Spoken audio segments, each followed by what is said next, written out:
I find if you haven't experienced it, it's hard to know what either look like. And I bet most people are probably somewhere in the middle. It's a spectrum. It's not necessarily binary. And so I'd love for you to help me understand a time when you maybe went from, peak performance to a valley or vice versa, and help me understand what that looked like and what do you think kind of contributed to those. Yeah, I think no matter what, and what I always think about from early on in my career, having to figure it out, just not knowing. I have my art degree. I didn't like Mhm. know I was going to be going into sales full time. And I am Nobody somebody did. that, right? It's true. Actually, they have degrees now, which is cool. I'm very jealous of them Amazing. that can actually do that. But I think back to some of the times. I know I mentioned the door-to-door sales. That was really hard. I sold paper to a butcher, and I was really like proud of that, like copier paper. And I came back because you came in the morning, then you had to go out field, and then you came back with your sales. That was like a peak. Like I did this, or I sold like no soliciting signs to people that told me not to solicit them. But if I go back, when I got into more of the tech space, Mhm. thinking about renewals and having, some really extremely amazing months where we exceeded the quota. And I can remember one renewal very specifically.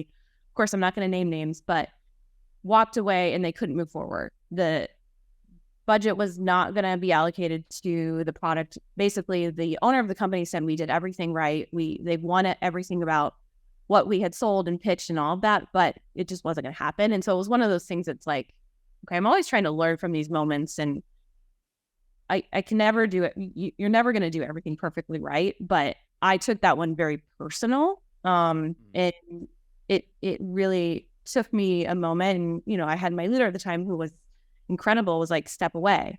I could step away, take the rest of the day. And that was when we were physically in the office.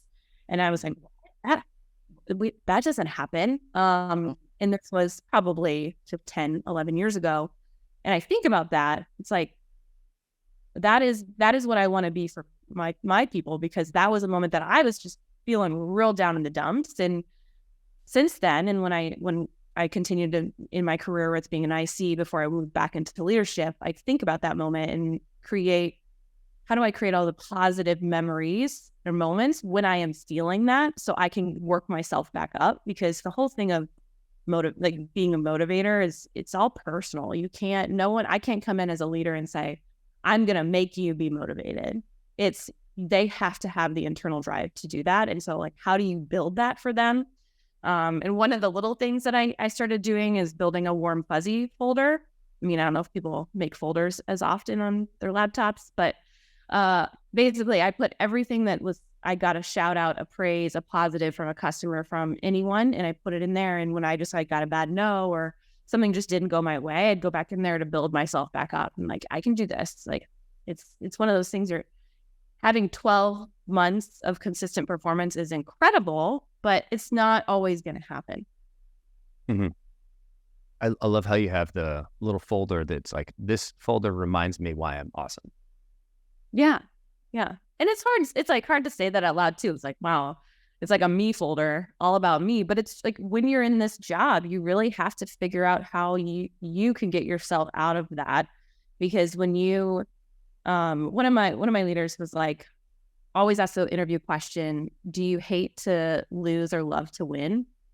And it was one of those trick questions of like, okay, how are they going to react? If they hate to lose, maybe they aren't the best when they're in their valley. If they love to win, maybe they're staying positive of where they're going to be. So I don't know. It's like, it's one of those mind things of how do I ensure they're focused and they have an outlet to feel the feels, like walk away. I love that. I take that with me daily in any conversation, because I want people to, it's like, this is, you don't have like a work-life balance as much as you would like in sales, because a contract comes in, and if you're on vacation, what are you going to do? Of course, like I don't want people working on vacation, but step away when you need to, type of thing. It's kind of like I get the little dopamine hit of like, did that deal come in? Did that deal come in? It's like you check your email, but it's really not your standard email. It's like the lottery. I'm Yeah. having that dopamine like hit of like, yes. Yeah.